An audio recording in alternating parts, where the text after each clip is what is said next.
Сәлеметсіздер ме? Бүгін мен көрілдіру арқылы кітап мұқабасын сіздерге көрсететін боламын.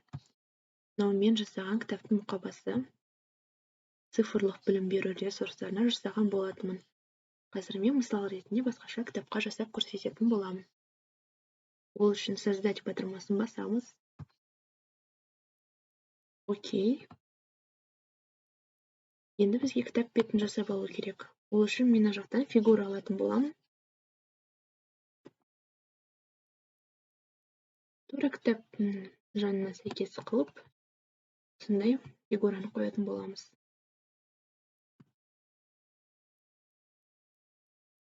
Бұл бағдарламаның ең жақсы жері бізде экран шексіз, яғни кез келген жеріне жұмыс жасай аласыз. Қазір мен омен туралап алайын. Тағы да біреуін қоямын.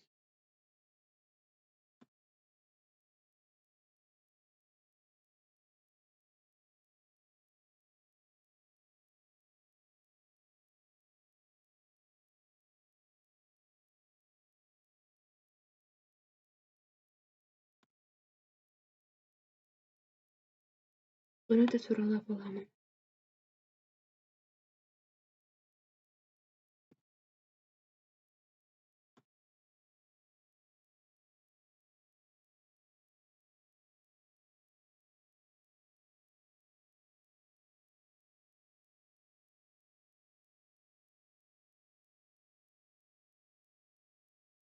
Әзірше осылай. Енді біз кітабымыздың атауын жазатын боламыз. Ол үшін біз текст батырмасын жазамыз. Мысалға, биология кітабын алайық.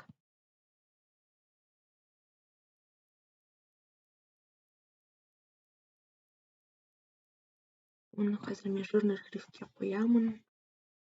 Өлшемін өзгертемін. Мен 72-ке қояйын. Және шрифтін өзгерте аламыз. Мен Times New Romanға қоятын боламын. Енді мен бұл биология жазуын жасыл түске қоямын. Енді мысалы сіз қай сыныпқа жасайсыз? Мысалы мен 8-ші сыныпты алайын.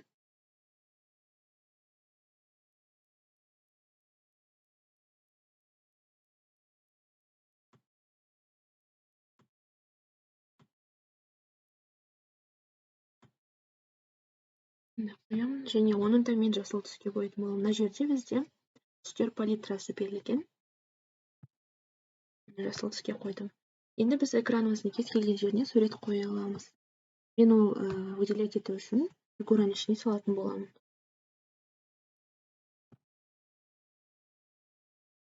Осылай фигураны қойып аламын.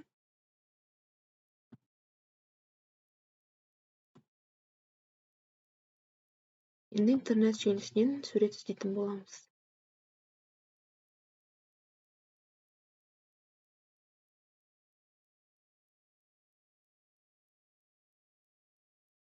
Кез келген суретті таңдай беріңіздер, өздеріңізге ұнайтын. Мысалға осыны ала салайық қазір.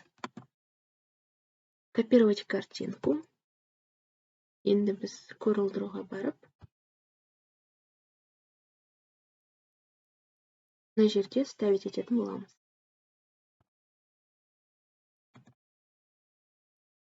Содан кейін мына фигурамызбен өлшемін бірдей етіп, үлкейтіп аламыз.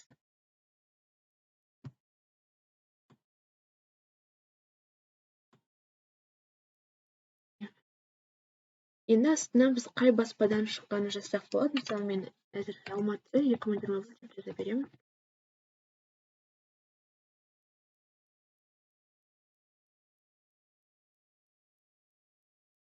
Жирный шрифт қоямын.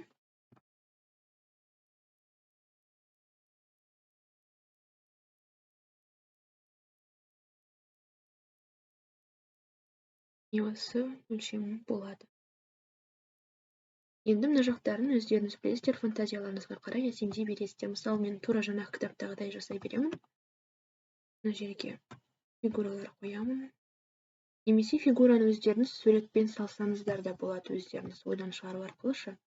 Міне мына жерде тұр ғой бізде. Свободная форма деп тұр, және мына жақта художественное оформление. Осыны басатын болсақ, өзіміз мынандай мысалы форма жасай аламыз.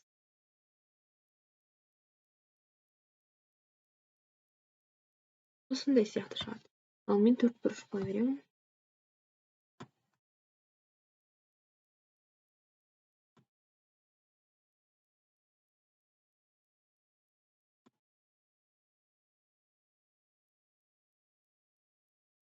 Және осылардың ішінде жасыл түске бояйтын боламын.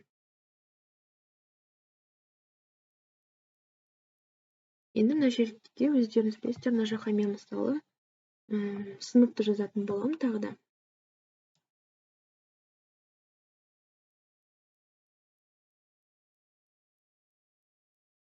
Оны да жасыл түспен бояп қоямын.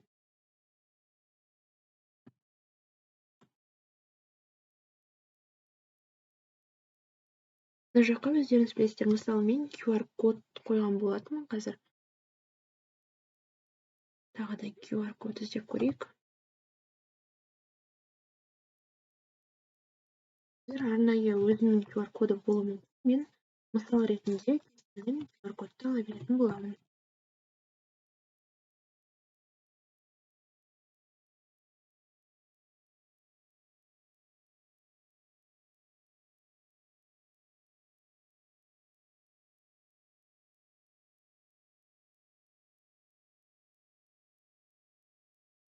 Арасында ала беруге болады. Сіздер арнайы өздеріңіздің QR кодтарыңызды қоясыздар, немесе штрих код қоюға болады.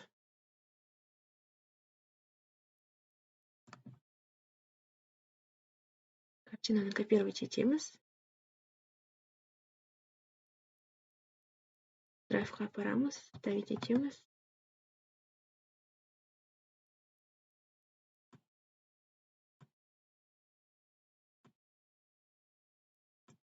Осы сияқты бізде шығады. Астына логотип қойсаңыздар болады. Кез келген биологияға байланысты, мысалы осыны қояйық. Копировать картинку. Және ставить етеміз.